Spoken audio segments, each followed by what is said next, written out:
সৃষ্টিশক্তি লাভের উদ্দেশ্যে ব্রহ্মা এই চতুর্দশী ব্রত পালন করেছিলেন। ত্রিপুরাসুরকে বধের উদ্দেশ্যে মহাদেব এই ব্রত করেছিলেন। স্বর্গসুখ লাভের জন্য দেবতারা আগের জন্মে এই ব্রত করেছিলেন। গণিকারাও এই ব্রত প্রভাবে ত্রিলোকে সুখচারিণী হয়েছে। যে সমস্ত মানুষ এই ব্রতশ্রেষ্ঠ পালন করে শতকোটি কল্পেও তাদের সংসারে পুনরাগমন নেই।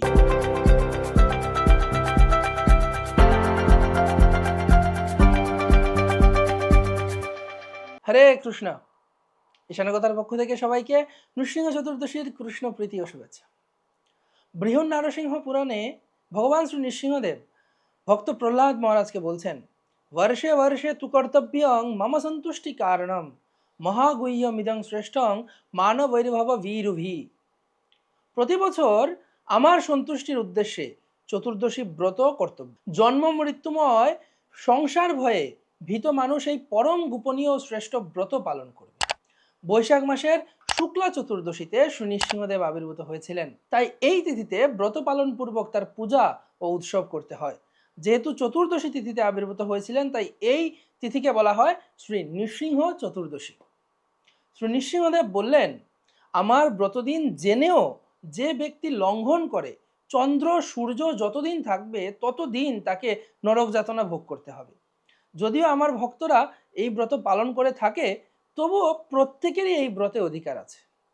প্রহ্লাদ মহারাজ বললেন, হে ভগবান, হে নৃসিংহরূপ, হে সকল দেবতাদের আরাধ্য প্রভু, আপনাকে প্রণাম জানাই।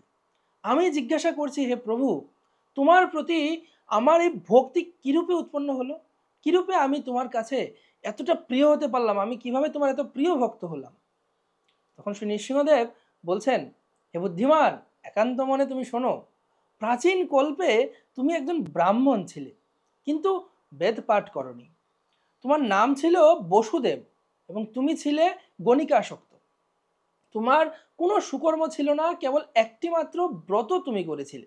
সেই ব্রত প্রভাবে তোমার এরকম আমার প্রতি এই ভক্তি হয়েছে। প্রহ্লাদ বললেন, হে নৃসিংহ, হে অচ্যুত, হে প্রভু, আমি কার পুত্র হয়ে কি করতাম? গণিকাসক্ত অবস্থায় কিভাবে তোমার ব্রত করলাম? দয়া করে তুমি আমাকে বলো। তখন শ্রী নৃসিংহদেব বললেন, পুরাকালে অবন্তিপুরে একজন বেদজ্ঞ ব্রাহ্মণ ছিল। তার নাম ছিল বসু শর্মা। ধর্মপরায়ণ ও বৈদিক ক্রিয়া অনুষ্ঠানে তৎপর তার ভার্যা জগৎ প্রসিদ্ধা সুশীলা পতিব্রতা সদাচারিণী। তার 5 পুত্র ছিল, 4 জন ছিল সদাচারী বিদ্বান পিতৃভক্ত, কিন্তু কনিষ্ঠ পুত্রটি ছিল অসদাচারী, সর্বদা গণিকাসক্ত সুরাপায়ী। সেই কনিষ্ঠ পুত্রটি ছিলে তুমি। নিত্য গণিকা গৃহে তুমি বসবাস করতে। এক বনমধ্যে তুমি ও সেই তোমার বান্ধবী বেড়াতে গিয়েছিলে। তোমরা মনে করেছিলে দিনটা বেশ ভালোই কাটবে, কিন্তু তোমাদের নিজেদের চরিত্র বিষয়ে তোমাদের বিশেষ কলহ বেঁধে যায়। তোমাদের মধ্যে মনোমালিন্যের কারণে মৌনভাবে তোমরা আলাদাভাবে একটি স্থানে এসে বসেছিলে। সেখানে তুমি অতি পুরনো ধ্বংসাবশেষ গৃহ নিদর্শন স্বরূপ কিছু ইট পাথর দেখেছিলে। সেই নির্জন স্থানে আলাদাভাবে উপবেশন করে তোমরা দুজন আলাদা আলাদাভাবে ক্রন্দন করছিলে। সারা দিন তোমরা অনাহারী ছিলে, এমনকি জল পর্যন্ত পান করনি। সারা রাতও তোমরা জাগরিত ছিলে। ক্লান্ত শরীরে দুঃখিত অন্তরে তুমি সেখানে শুয়ে পড়ে প্রার্থনা করছিলে, হে ভগবান, হে শ্রীহরি, এই জগতের কত লোক সুন্দর, আমার মা বাবা কত সুন্দর ধর্মপ্রাণ, আমার ভাইয়েরা কত সুন্দর, তারা নিষ্ঠাবান চরিত্রবান, কিন্তু আমি অধপতিত, আমি মহামন্দমতি, আমি চরিত্রহীন পথের পাগলের চেয়ে অধম। হে ভগবান, ভালো লোকেরা তোমার শরণাগত, আমি মূর্খ কারো শরণাগত নই, আমি অতি নিঃসঙ্গ, আমি বড় অসহায় অবস্থায় তোমার কাছে প্রার্থনা করছি, হে ভগবান, আমাকে বিশুদ্ধ জীবন দান করো। এভাবে তুমি ক্রন্দন করছিলে। আর তোমার বান্ধবী, সেও একান্ত মনে প্রার্থনা করছিল, হে ভগবান, আমি সমাজের মধ্যে সবচেয়ে জঘন্য স্তরের জীব, সভ্য সমাজ থেকে আমি বিক্ষিপ্ত, বিচ্ছিন্ন। এই জগতে অনেক নিষ্ঠাবতী সাধ্বী সুন্দরী নারী রয়েছে, আর আমি মহাপাপী গণিকাবৃত্তি করে জীবন নষ্ট করছি। প্রতিদিন কেবল পাপের বোঝা বাড়িয়েই চলেছি। নরক যাতনা কতই না এই পুরা কপালে অপেক্ষা করছে। ভদ্র সমাজে কেউ কোনোদিনও আমার দিকে তাকাতেও চায় না। আমি এই জগতে কোনো পথ খুঁজে পাই না। হে পরম করুণাময় ভগবান, যদি তোমার অহৈতুকী কৃপাদৃষ্টি আমার প্রতি থাকে, তবে দয়া করে আমার এই জীবন পরিবর্তন করে দাও। এভাবে সে আকুল অন্তরে ক্রন্দন করতে লাগলো। শ্রী নৃসিংহদেব বললেন, হে প্রহ্লাদ, সেই স্থানটি ছিল আমার প্রাচীন মন্দির। সেই দিনটি ছিল বৈশাখ মাসের শুক্লা চতুর্দশী, আমার আবির্ভাবের দিন। তোমরা উপবাসী ছিলে, রাত্রি জাগরণ করেছিলে, জীবনের কল্যাণ প্রার্থনা করছিলে, অর্থাৎ অজ্ঞাতসারেই তোমরা আমার পরম মঙ্গলময় চতুর্দশী ব্রত পালন করেছিলে। সেই ব্রত প্রভাবে তুমি এজন্মে আমার প্রিয় ভক্তরূপে জন্মগ্রহণ করেছ। আর সেই গণিকাও স্বর্গলোকে অপ্সরার জীবন লাভ করে ত্রিভুবনে সুখচারিণী হয়েছে। এইভাবে নৃসিংহদেব প্রহ্লাদ মহারাজকে তার পূর্বের জীবনের ঘটনা বলার পর তিনি তার ব্রতের প্রভাব বললেন যে, হে প্রহ্লাদ, আমার ব্রতের প্রভাব এতটাই যে সৃষ্টি শক্তি লাভের উদ্দেশ্যে ব্রহ্মা আমার এই চতুর্দশী ব্রত পালন করেছিলেন। ত্রিপুরাসুরকে বধের উদ্দেশ্যে মহাদেব এই ব্রত করেছিলেন। স্বর্গসুখ লাভের জন্য দেবতারা আগের জন্মে আমার ব্রত করেছিলেন।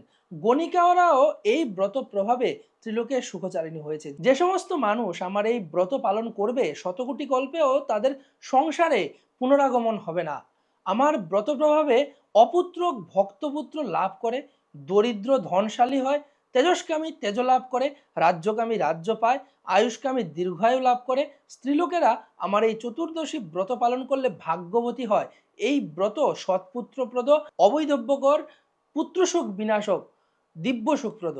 স্ত্রী পুরুষ যারা এই উত্তম ব্রত পালন করেন, আমি তাদের সুখ ও ভুক্তি মুক্তি ফল প্রদান করি। হে প্রহ্লাদ, দুরাত্মাদের এই ব্রত পালনে মতি হয় না, পাপ করবেই সর্বদা তাদের মতি। তাই আমরা আর দুরাত্মা হব না। আমরা কি করব? নৃসিংহদেবের এই নৃসিংহ চতুর্দশী ব্রত পালন করব। কবে সেই নৃসিংহ চতুর্দশী ব্রত? আগামী 22 মে বুধবার এই নৃসিংহ চতুর্দশী ব্রত। আপনারা সবাই এই নৃসিংহ চতুর্দশী ব্রত পালন করার মাধ্যমে আপনারা আপনাদের মানব জীবন সার্থক করতে পারেন। শাস্ত্রে বলা হয়েছে এই নৃসিংহ চতুর্দশী ব্রত পালন করার মাধ্যমে সহস্র একাদশী ব্রতের ফল লাভ করা যায়। তো নৃসিংহদেব তিনি বলছেন যে বৈশাখী শুক্লা চতুর্দশী ব্রত পালনকারীরা পাপাচারীদের সাথে কথা বলবে না। যারা ব্রত করবে সেই ব্রত কিভাবে পালন করবেন?